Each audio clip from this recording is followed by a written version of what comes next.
Sekali lagi, shalom. Kata kunci kita pada hari ini adalah kasih. Sama-sama 1, 2, 3, kasih. Saya mengawali khotbah ini dengan bertanya kepada saudara, coba saudara renungkan sedikit. Pernahkah saudara mengasihi seseorang? Atau kapan saudara mengasihi seseorang? Pasti dengan cepat saudara akan bilang, kok sampai sekarang pun saya mengasihi. Tapi pertanyaan ini sedikit lebih dalam untuk mengatakan, apakah pernah saudara mengasihi seseorang sampai saudara terlihat sangat bodoh? Dia sudah melakukan kesalahan berkali-kali, tapi saudara masih mau memaafkan dia, masih mau menerima dia. Waktu saudara cerita kepada teman-teman bilang, ini engkau bodoh. Manusia macam begitu lebih baik kasih tinggal. Pernah saudara alami?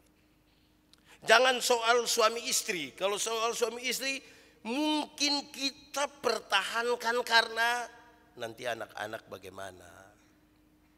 Ini belum bagi ini harta warisan, nanti bagaimana. Sudahlah, maafkanlah. Jangan itu, lebih kepada sesuatu yang sebenarnya saudara tidak bergantung kepadanya, tapi saudara mengasihi dia sampai bodoh. Katakanlah kasih dari orang tua untuk anak-anaknya. Ini anak sudah bikin salah pun tetap masih mau terima, masih mau ampuni.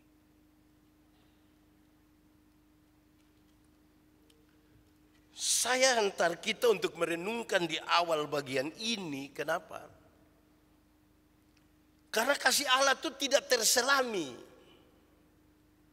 Terlalu dalam dan terlalu luar biasa, dan yang sedikit bisa mengantar kita untuk memahami, walaupun tidak mungkin kita bandingkan dengan kasih Allah, adalah kasih seperti itu. Orang tua terhadap anaknya yang sudah melakukan. Kita tidak punya ketergantungan pada itu anak-anak. Anak-anak punya ketergantungan untuk kita. Tapi kok kita begitu mengasihi? Itulah kasih itu. Di awal itu saya sampaikan. Karena bahan ini cukup panjang. Saya ingin langsung masuk. Saudara-saudara, bahwa untuk kasih Allah yang besar itu lewat pengorbanan anak tunggal Allah, kita baca bagian teks ini. Menurut Matius pasal 21 ayat 33 sampai ayat yang ke-46. Tentang penggarap kebun anggur. Secara singkat digambarkan kepada kita. Adalah seorang tuan yang punya kebun anggur. Kebun anggur itu dipagarinya. Menurut pembacaan tadi. Kebun anggur pada waktu dulu itu kebun anggur itu dipagar pakai duri atau tanaman-tanaman berduri. Untuk menjaga supaya babi hutan jangan masuk. Binatang-binatang jangan masuk. Tetapi juga jaga supaya jangan ada manusia yang masuk pencuri di dalam. Karena ini anggur ini bagus, istimewa, dan bisa menghasilkan. Ada juga di dalamnya tempat untuk memeras anggur itu. Pembacaan tadi kasih tahu dia menggali lubang. Biasanya lubang ada dua, satu agak lebih tinggi, satu di bawah.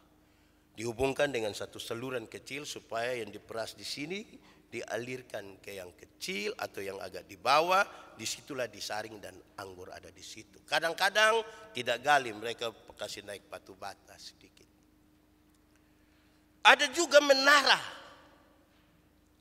Dipakai menara itu sebagai tempat untuk mengawasi. Lengkaplah semua yang ada di dalam kebun anggur.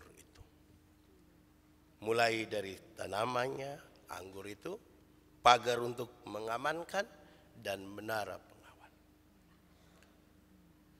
pengawas. Saudara-saudara, lalu pembacaan itu dilanjutkan. Tuan ini menyewakan itu kepada pekerja-pekerja. Itu sangat logis dalam masyarakat waktu itu. Karena para tuan pemilik-pemilik kebun anggur, oleh karena daerah itu miskin, mereka jarang tinggal di tempat itu. Mereka pergi ke tempat lain, pergi ke kota lain. Nanti tepat waktu musim panen tiba, baru mereka datang untuk ambil hasil. Kesepakatan pembayaran sesuai dengan apa yang mereka mau. Kadang pakai uang hasil jual, kadang dengan buah anggur dan seterusnya. Itu hal yang. Lalu pembacaan ini menarik karena kemudian setelah musim panen itu tiba, Tuhan ini mengutus utusan-utusannya. Utusan-utusan itu dipukul, dibunuh, dilempar. Bukan satu kali, 2 kali mengirim utusan. Dan utusan-utusan itu mengalami nasib yang sama. Setelah utusan-utusan itu tidak membawa hasil apa-apa karena dibunuh mati, dilempar, ditolak, maka tuan kebun ini berpikir lebih baik saya kirim saya punya anak. Kalau saya punya anak yang pergi itu sama dengan saya pergi, pasti mereka segan. Tapi rupa-rupanya ada cara berpikir yang berbeda dari penggarap-penggarap anggur itu. Mereka sepakat kalau ini yang datang ini adalah anaknya, apalagi anak tunggalnya, ini kan putra mahkota toh, nanti dia yang dapat, sama saja. Kalau begitu lebih baik kita bunuh dia. Mereka menangkap dia, melemparkan dia keluar kebun itu dan membunuhnya. Lalu Tuhan Yesus bertanya, kira-kira kalau Tuhan ini datang, bagaimana keadaan dari pekerja-pekerja anggur itu? Mereka menjawab, pasti ini orang-orang pekerja itu dibinasakan. Ya, kira-kira kisah kronologisnya begitu. Saudara-saudara, mari kita renungkan saudara-saudara, apa makna dari simbol yang diceritakan dalam kisah itu. Beberapa simbol ini penting untuk kita tahu di awal. Walaupun dalam pembacaan itu sebenarnya sudah disebutkan, tapi saya ingin menjelaskan lebih detail sedikit. Pemilik kebun anggur itu adalah Tuhan. Tuhan Allah adalah pemilik dari kebun anggur itu. Tuhan itu adalah Tuhan Allah. 2. Kebun anggur itu adalah bangsa Israel. Umat yang dipilih. Kebun anggur itu adalah umat yang dipilih. Bahkan diberi perlakuan khusus. Dipagar, dijaga, diawasi. Kalau kita belajar dari Yesaya pasal 5 ayat 7, di situ disebutkan Israel adalah kebun anggur Tuhan. Penggarap-penggarapnya siapa? 3. Siapa penggarap-penggarapnya? Apa itu penggarap-penggarap? Penggarap-penggarap adalah para pemimpin agama Yahudi. Para pemimpin agama ini yang menerima tanggung jawab dari Tuhan untuk membawa kesejahteraan, untuk membawa dampak positif bagi umat Israel waktu itu. Karena dia umat pilihan. Diberi kepercayaan kepada para pemimpin-pemimpin ini. Terutama pemimpin agama. Untuk membawa kesejahteraan bagi umat pilihan. Para utusan itu siapa? Sama-sama kita tahu para utusan itu berturut-turut adalah para nabi yang diutus oleh Tuhan Allah. Utusan yang datang gelombang pertama, utusan yang datang gelombang kedua adalah nabi-nabi yang Tuhan utus. Tapi bagaimana keadaan para nabi itu? Mereka ditolak, mereka dibunuh, dan mereka tidak dianggap.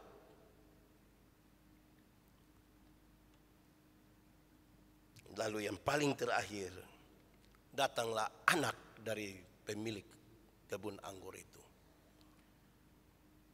Anak ini adalah Tuhan Yesus. Tuhan Yesus datang sendiri, tetapi dia ditolak.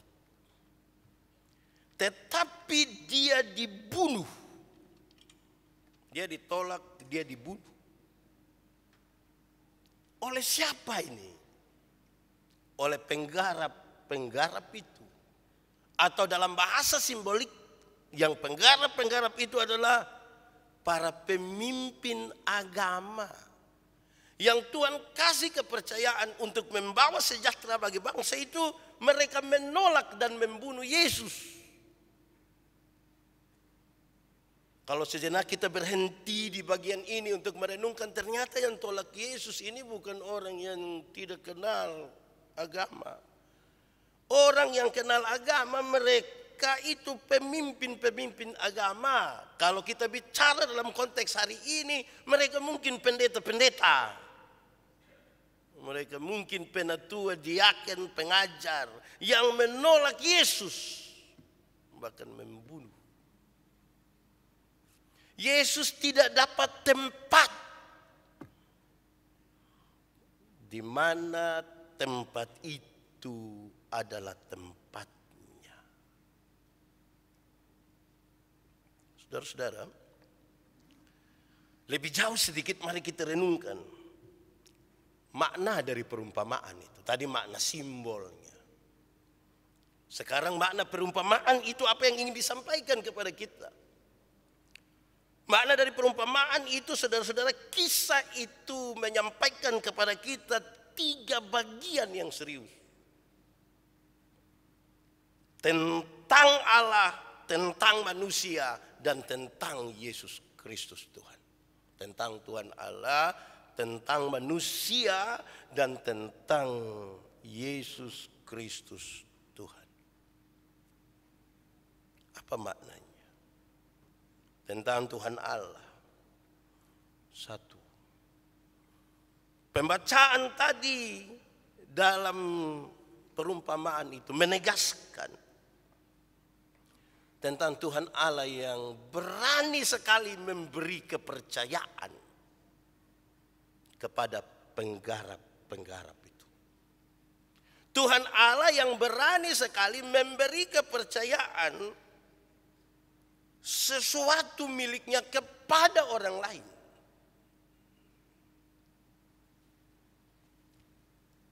Pekerjaan Tuhan itu kudus.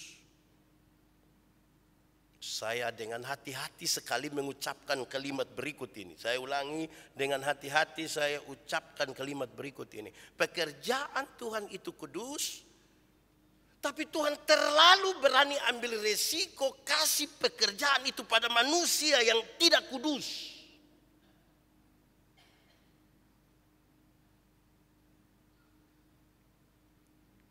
Manusia yang penuh dengan kepalsuan itu Tuhan kasih, ini kebun anggur untuk engkau layani. Untuk engkau kerjakan. Tuhan terlalu berani.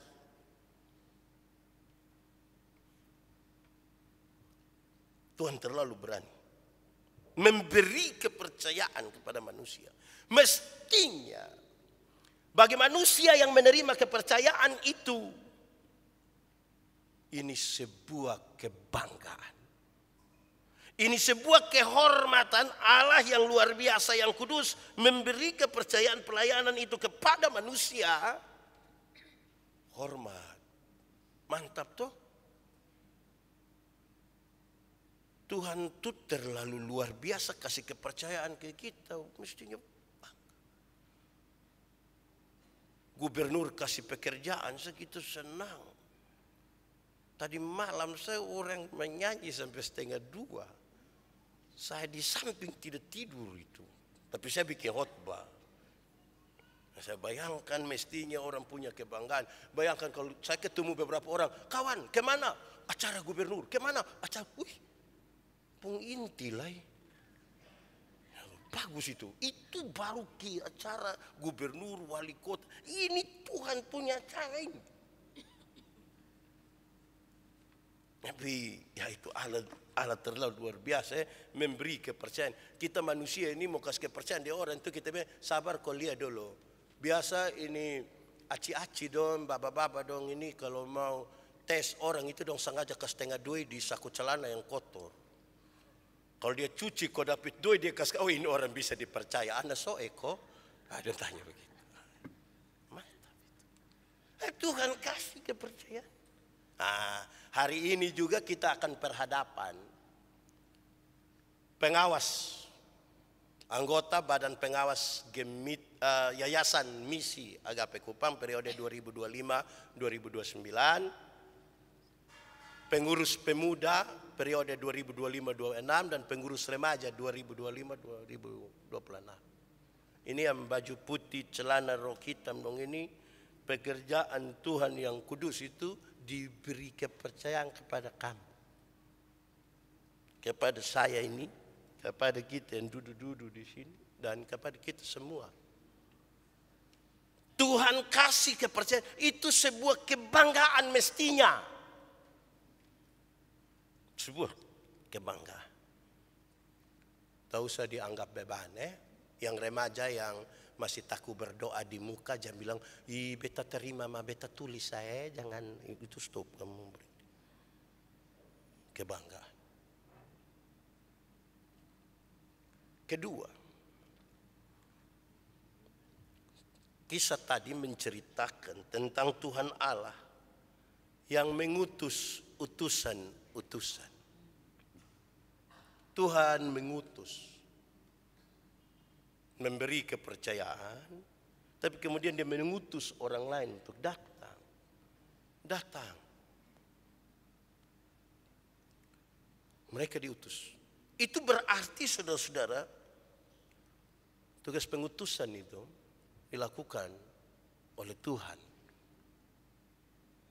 Kepada para utusan-utusan itu pasti dia menyampaikan sesuatu, pergilah kepada mereka dan 1, 2, 3, 4, 5, 6. Saudara-saudara, dalam tradisi bergereja kita bagian ini dipakai untuk pendeta, penatua, diaken, perhadapan dilakukan oleh gereja. Tuhan kepala gereja mengutus saudara-saudara pergi. Tuhan kepala gereja bukan kepala sekolah. Dia utus. Jadi bukan ketua yayasan misi agape yang utus. Tuhan utus untuk melayani. Nanti minggu depan saudara ikut lagi pengutusan saya dari sini. Di mana lah begitu. Itu Tuhan utus. Tugas kita pergi. Karena Tuhan mengutus. Saya ingat saya melayani di Alor. Saya pun mama tanya, kakak, tanpa pun jauh lai. Saya tanya mama, jauh dari? Saya tanya itu, jauh dari? Orang tua langsung, dia orang tua om son dengar. Kita dengar, makanya beta tanya. Jauh dari siapa yang kita maksud? Terus tanya, tanpa baik kok. Iya mama, ini beta hidup hingga hari ini berat badan bertambah. Itu berarti baik. Ya. Walaupun waktu penempatan pertama cek di mana surat keputusan belum keluar, surat tugas ada, kami jalan duluan pakai motor pi cek signal ada kosonde tanpa. Tuhan mengutus. Minggu lalu kita masih belajar tentang Tuhan mengutus toh ke dalam dunia. Ku utus kau, saya ingat lagu yang terakhir yang begitu. Ketiga saudara-saudara, teks itu juga menceritakan tentang penghakiman dari Tuhan Allah. Dia kasih kepercayaan, dia mengutus orang, tapi ingat ada konsekuensi, dan konsekuensi dalam teks ini menceritakan tentang penghakiman. Dia akan membinasakan mereka. Membinasakan mereka yang tidak menunjukkan loyalitas kasihnya kepada Tuhan. Sebagai yang mengutus, sebagai yang memberi kepercayaan. Ini bagian yang datang dari Tuhan dan bukan oleh manusia.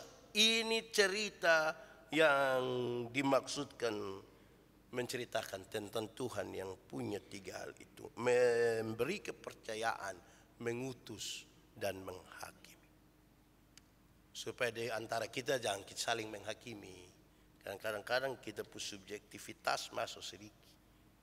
Biarkan Tuhan. Kedua, tentang manusia.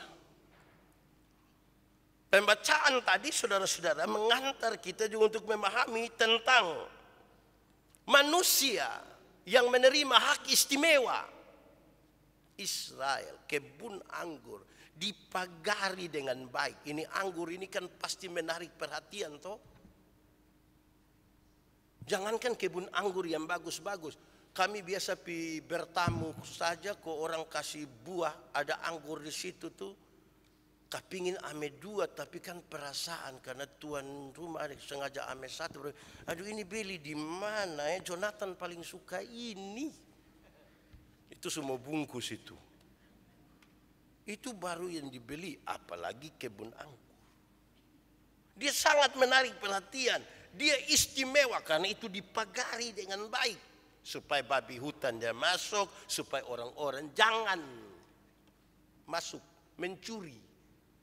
Babi merusak, orang mencuri. Jangan. Jadi manusia saudara-saudara telah mendapatkan hak istimewa itu.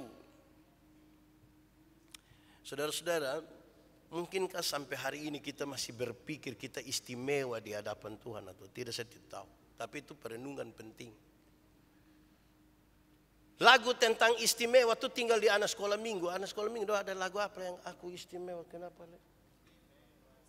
Aku istimewa.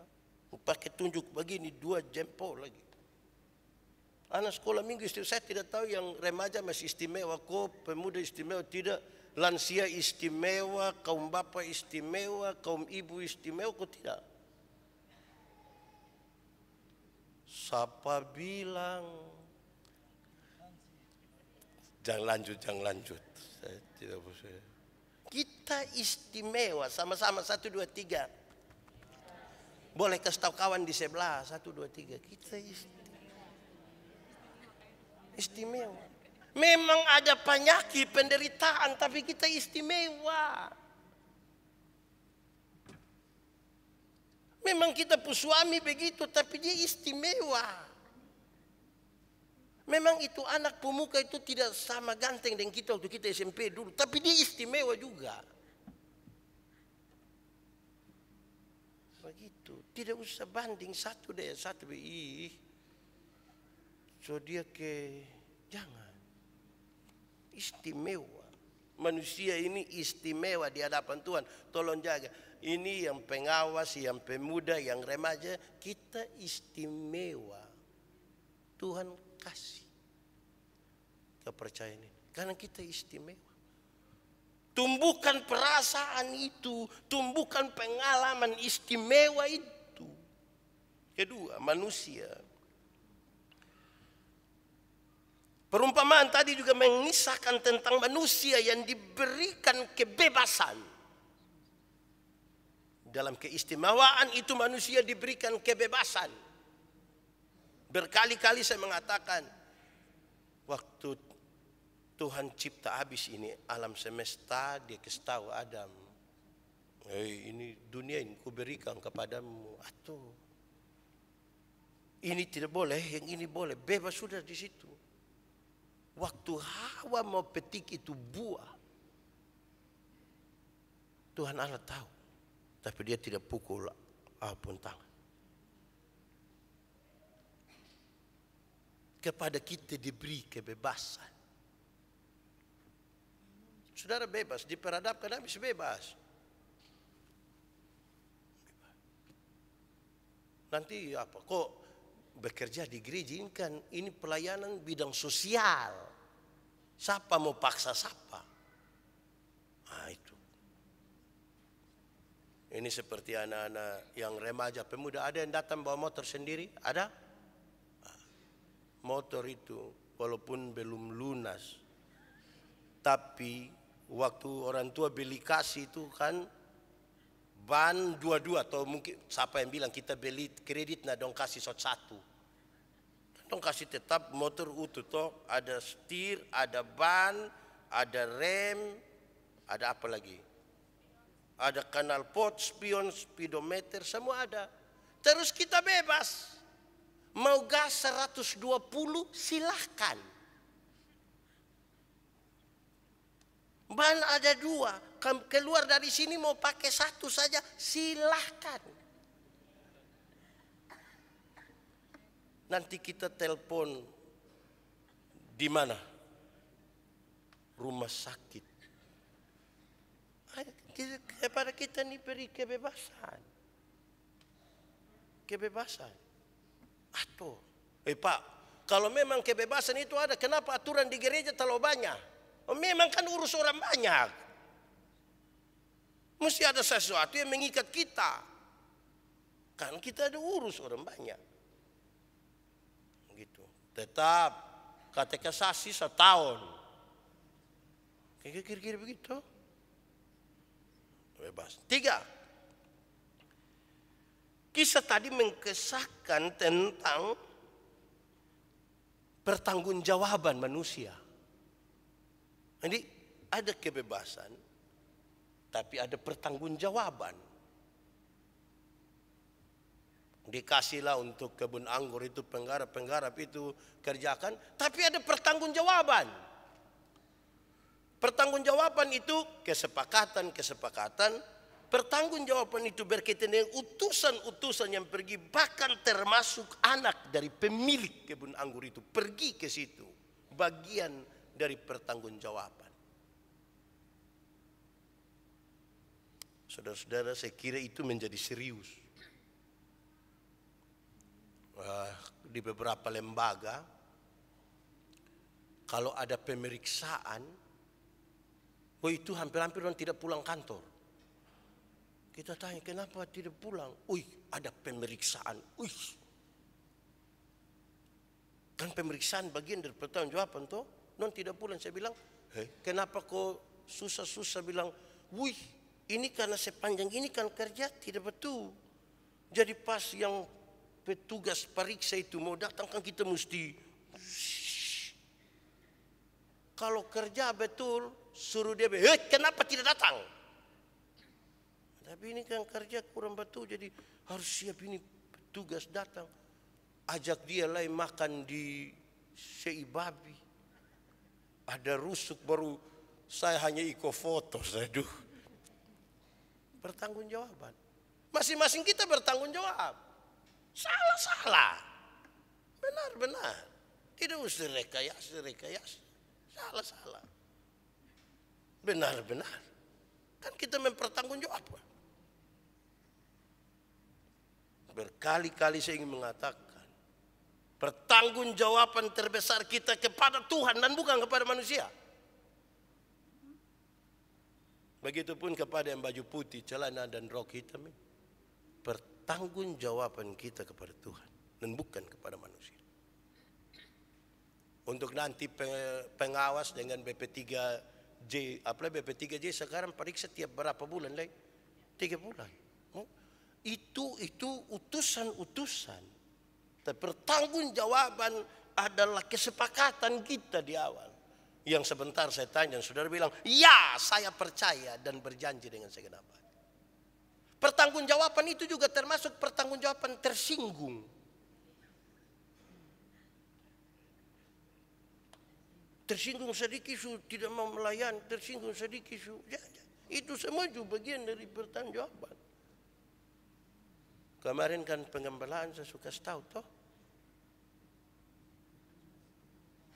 Hati-hati karena tidak semua teman itu punya mood bagus. Jangan bersembunyi di balik itu kalimat main gila. Mungkin dia ada baik, ini kita datang coba dia, telinga lebar. Terus dia bilang, itu besok saya ulang.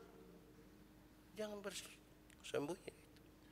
Sebagian-bagian itu bagian dari pertanggungjawaban. Keempat. Kisah tadi menceritakan tentang kesengajaan manusia. Penggarap-penggarap kebun anggur itu melakukan sesuatu dengan sangat sengaja. Mereka bukan kilaf, itu sengaja, melakukan dengan sengaja. Apalagi itu sengaja itu disepakati. Tentang anak yang datang dan bilang, dorang duduk sepakat baik-baik. Ini pewaris, ini putra mahkota. Lebih baik bunuh dia. Itu dilakukan dengan sengaja. Manusia berpotensi sekali untuk menyepakati sesuatu secara sadar. Untuk melanggar kesepakatan. Punya potensi itu. Bayangkan ya. Kalau tidak sengaja baru saya punya teman satu itu dia tiba-tiba mengeluh, marah, jengkel, tagal, dan dua tidur sama-sama, terus dia kawan bangun pukul dia sini. Dia kenapa pukul beta? Aduh beta tadi mimpi. Oh, tiba-tiba yang tadi pukul itu kan aja. Dia kenapa pukul? Beta ju mimpi. Nah ini mulai sengaja. Ini mulai sengaja. Mungkin yang tadi itu dia tidak sengaja. Dia mau karmana tuh dia kebetulan dia petinju jadi dia pukul. Nah yang satu dia pukul ini karena mau balas dendam, sengaja. Jadi manusia itu berpotensi sengaja. Sengaja yang dimaksudkan di sini dua, satu sadar melakukan, yang kedua ya tipu-tipu. Itu sengaja, sadar. Saudara, memang kalau sesuatu dilakukan secara sengaja itu menjengkelkan. Pertalite jadi Pertamax menjengkelkan. Karena dia lakukan secara sengaja. Baru beta isi lagi beda 3.000. Wih. Itu baru menobek, belum menobek lain. Jengkel kok tidak? Saudara, sesuatu dilakukan dengan sengaja. Aduh, tidak enak. Nah, itu manusia punya potensi itu. Karena itu saudara-saudara, mari kita lihat itu kemanusiaan. Yang ketiga, ini khotbah panjang ini hari, saudara akan duduk lama. Apalagi minggu depan super ada. Saudara, tentang Yesus Kristus. Tentang Yesus Kristus. Kisah tadi juga bercerita tentang Tuhan Yesus. Satu. Kisah tadi menceritakan dengan jelas Yesus sebagai anak Allah. Yesus anak Allah. Tapi karena ini disiarkan langsung, itu ada di YouTube, ada di mana-mana, saya mau kasih tahu. Bahwa yang dimaksudkan dengan Yesus anak Allah bukan karena sesuatu yang sifatnya biologis.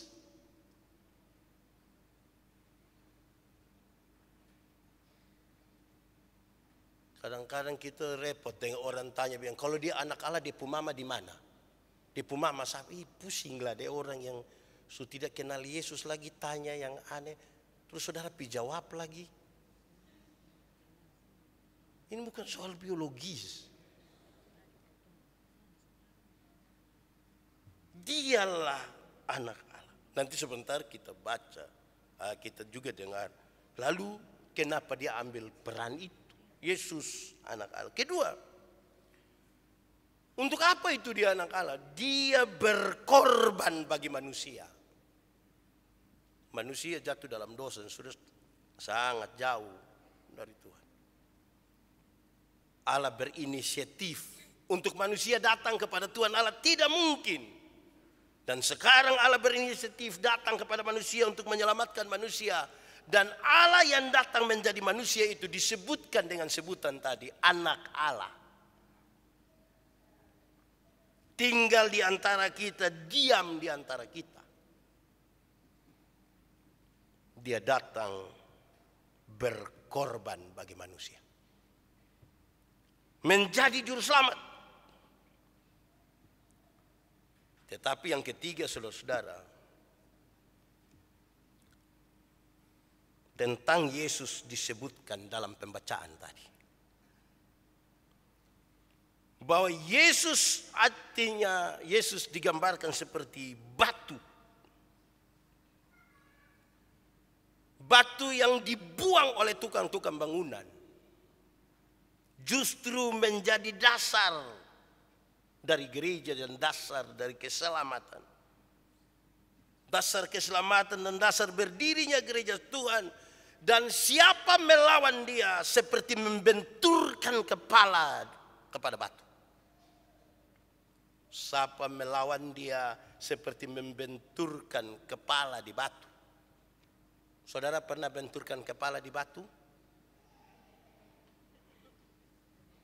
Bangka toh pecah. Itulah 3 bagian yang menarik dari makna itu. Setelah kita memahami hal-hal itu, saudara,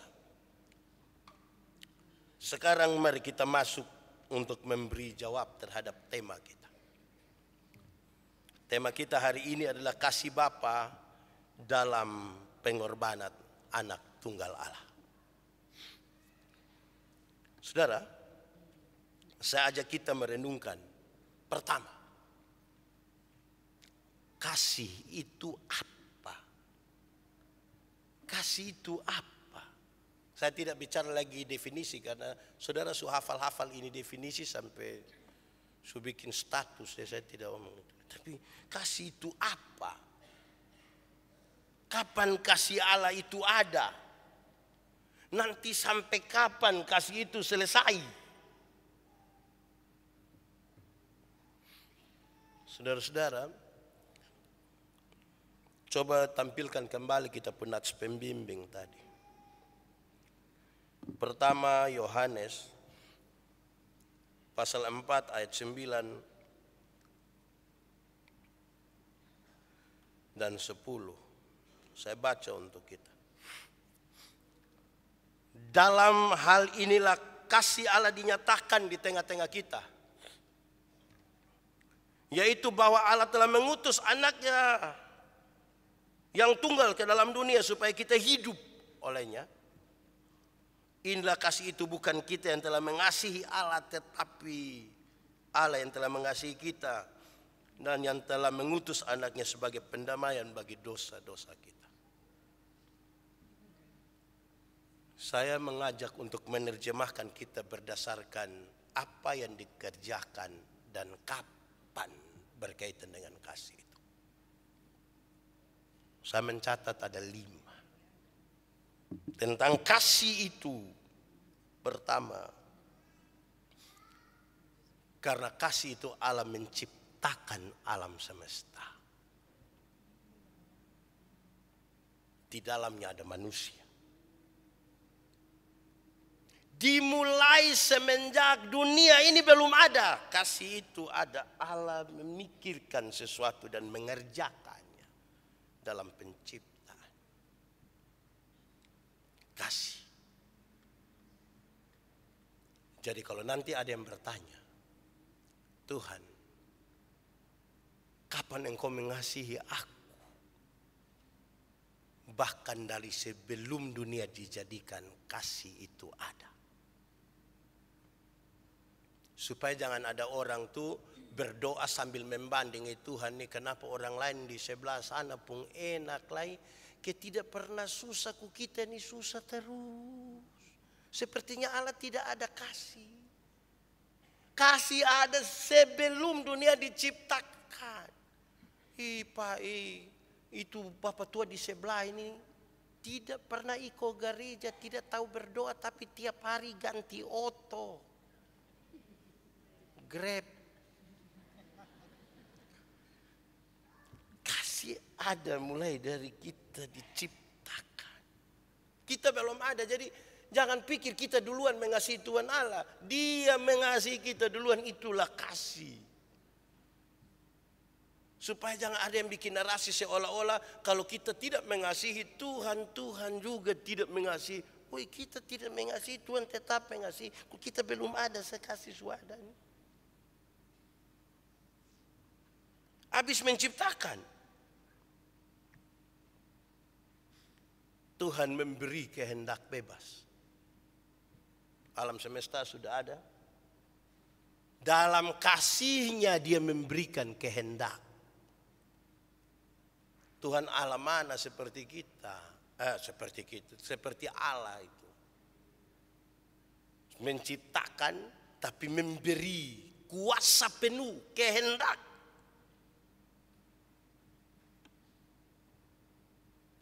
Kita ini, kalau orang bertamu, saya paling banyak terima ini kalimat yang saya mau ucapkan ini. Pak Pendeta, selamat datang di rumah, anggap saya rumah sendiri. Tapi saya tidak bebas. Masa tanggal anggap saya rumah sendiri, nah saya ambil depo berangkas. Tidak, ada batas-batas. Ini Allah menciptakan beri kehendak bebas. Luar biasa toh. Dalam kehendak bebas itu kita mempertanggungjawabkannya kepada Tuhan. Di dalamnya dinamika ada. Ada ketawa, ada menangis, ada semua ada di situ. Ada di situ. Pelayanan ini naik turun, menangis, ketawa. Wih, ada banyak di dalam. Ini saya ingat 2 minggu lalu kok saya ada di Australia. Terus tinggal di suatu keluarga. Dorang punya 2 anak, 1 laki-laki, 1 perempuan. Dorang tidak bisa bahasa Indonesia. Kalau saya ya bisa bahasa Indonesia.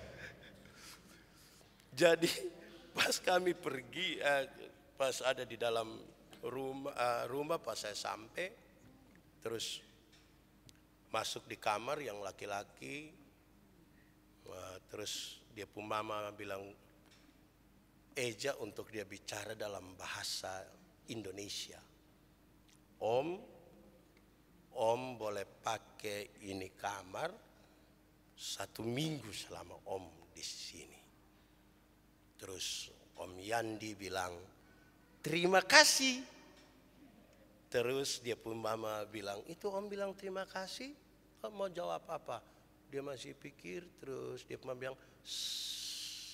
dia langsung bilang selamat jalan.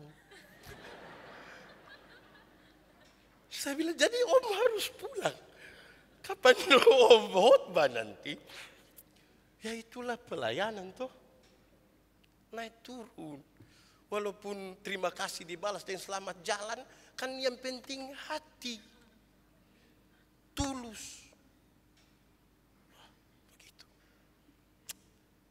Ya itulah pelayanan. Tuhan memberi kehendak bebas kepada kita. Mari kita pakai itu kehendak bebas dalam semua dinamika. Kalau saudara tanya, ini ada ibu pendeta, ada ini majelis, doang guru sekolah minggu. Naik turun. Saya kadang-kadang kalau lihat guru sekolah minggu, orang ajar anak. Kita guru sekolah minggu ada 40. Wih, urusin anak satu. Tidak mau bubur, mau jagung ketemak, harus ikut. Dorang kasih hati. Kan bisa saya cubit dorang toh. Tapi ya terima kasih guru-guru. Bisa bikin terbaik ini. Guru-guru sekolah minggu jangan tersinggung. Tenami anak kecil toh. Tuh. Kalau guru sekolah minggu tersinggung, karena mana nanti anak pembapa. Tuh anak pemama tersinggung juga. Jadi ya mari gitu kehendak bebas. Ketiga, kasih itu berkaitan dengan pemeliharaan. Pemeliharaan. Menciptakan, memberi kehendak bebas, memelihara. Kasih itu memelihara. Kasih Allah itu menciptakan, memberi kehendak bebas, memelihara kita. Wih, Tuhan pelihara hidup kita. Kalau kita ukur dia dalam pemeliharaan jasmani, kita ini terpelihara dan hidup. Sampai hari ini ada hidup, ada masalah, ada segala macam, tapi terpelihara hingga hari ini.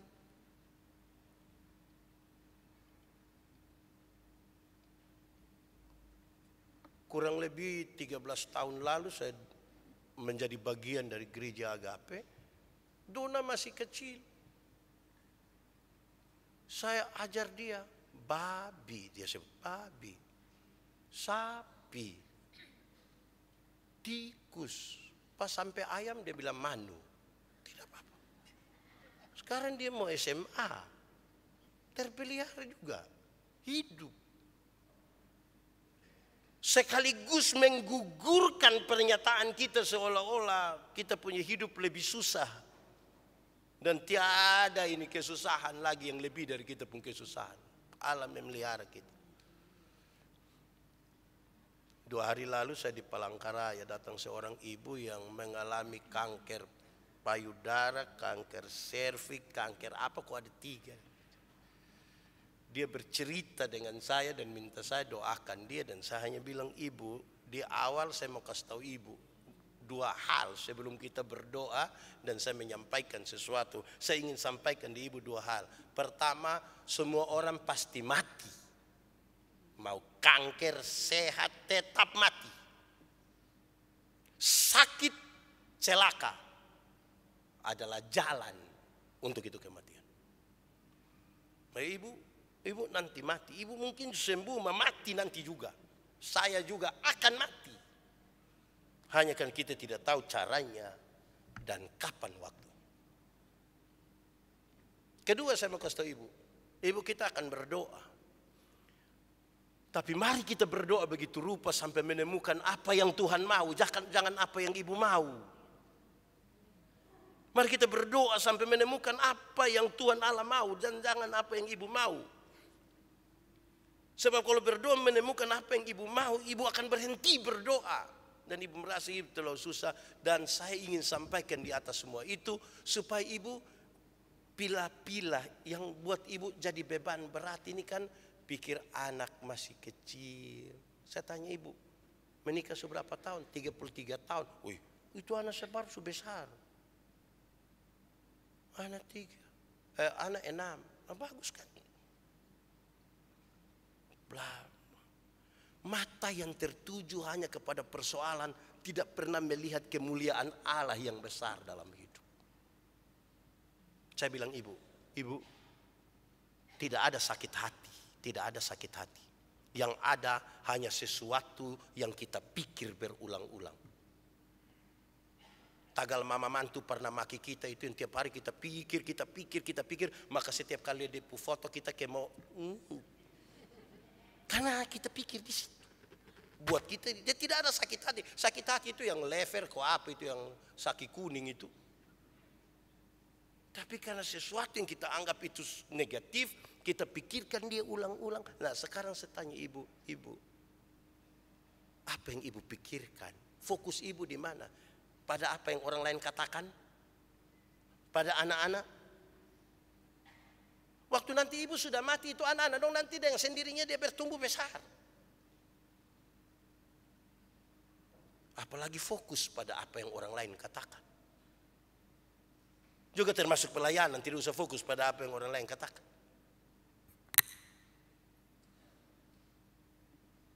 Keempat, inilah kasih itu, yaitu penebusan. Cipta, kehendak bebas, memelihara, tapi menebus.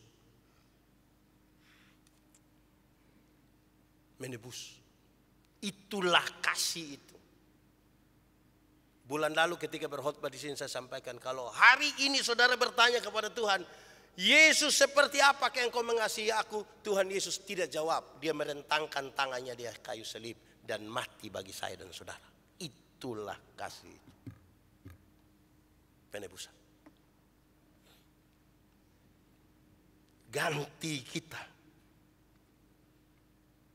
Dan yang kelima, apa itu kasih? Apa yang dikerjakan? Kapan? Sampai kapan? Yang kelima menyebutkan dengan baik. Kasih itu adalah kehidupan kekal. Oleh karena kasih dia menebus kita, dan oleh karena penebusan itu kita beroleh kehidupan kekal. Saudara lihat 5 urutan. Cipta kehendak bebas, memelihara, menebus, memberi hidup kekal. Berarti kasih itu dari kekal hingga kekal. Tidak dibatasi oleh ruang dan waktu. Terlalu besar kasih itu. Terlalu ajaib kasih itu. Apa itu kasih? Kapan dan apa yang dikerjakan? Kedua, semua habis. Kedua, kasih Bapa tadi, yang 5 itu, hanya bisa diterima dengan iman. Iman pun Dia yang anugerahkan. Kasih Bapa yang luar biasa itu hanya bisa diterima dengan iman. Kalau orang tidak beriman, tidak akan menerima itu.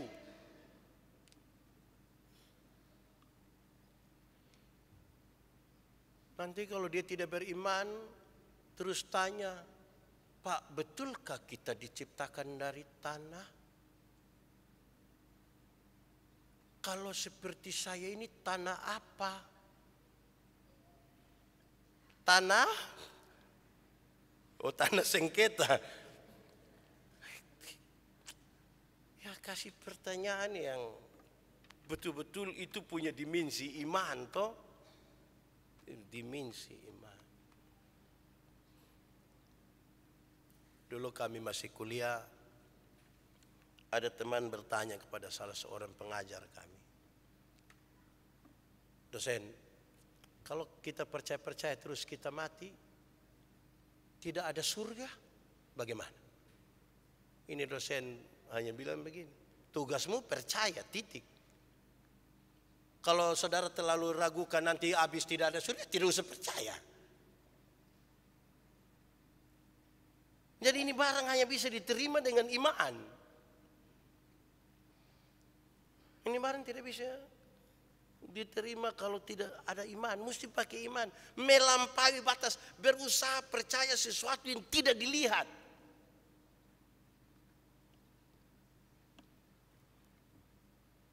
Tidak dilihat. Tapi kita ini kok barang yang tidak baik itu kita lebih percaya daripada yang baik.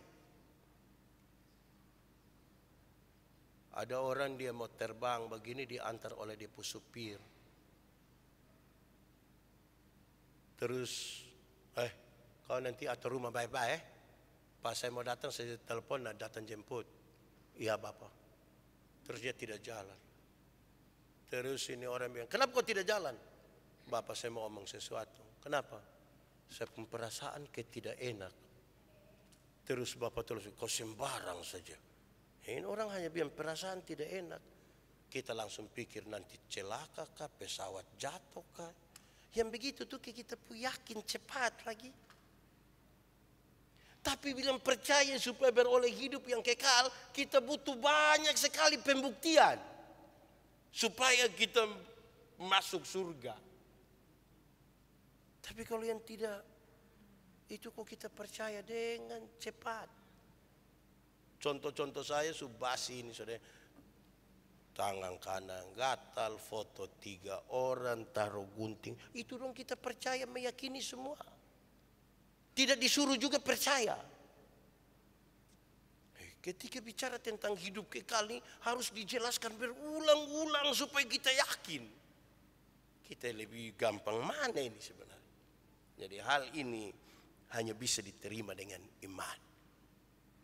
Terakhir, ketiga. Saudara-saudara, kasih Allah, kasih Bapa dalam pengorbanan anaknya yang tunggal itu memulihkan relasi. Memulihkan relasi yang rusak oleh karena dosa. Relasi mana yang rusak pendeta? Relasi dengan Tuhan dan relasi dengan sesama. Yang rusak dipulihkan melalui kasih Bapa dalam pengorbanan Yesus. Nah, ipar-ipar doya ada bamara itu belum kasih, belum ada kasih.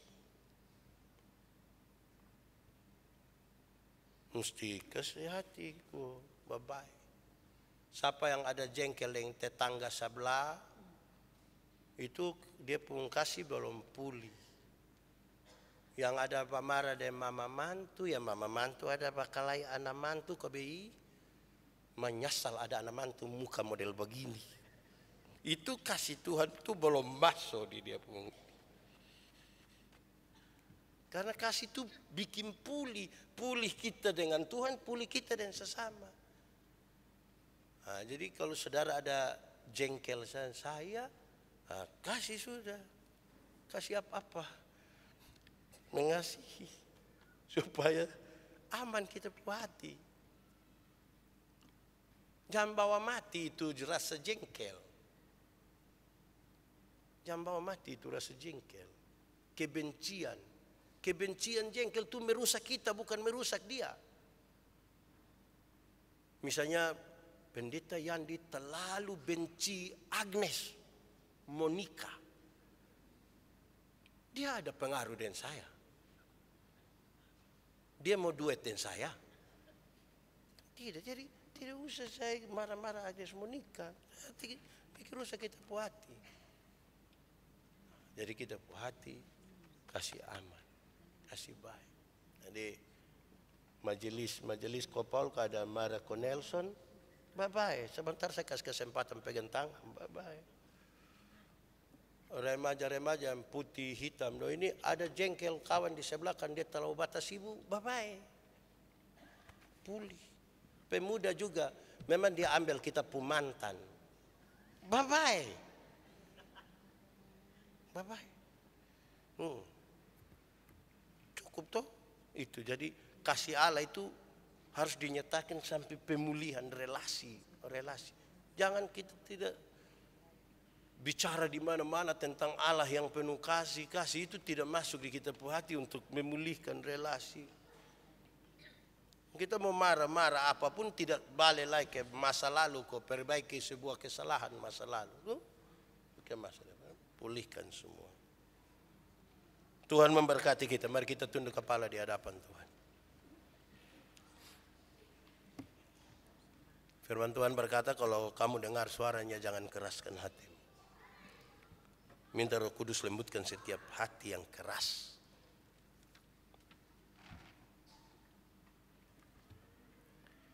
Tuhan terima kasih untuk firman.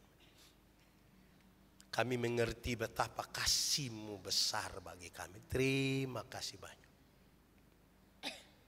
Tolonglah kami supaya kasih itu memulihkan kami dengan Tuhan dan memulihkan kami dengan sesama.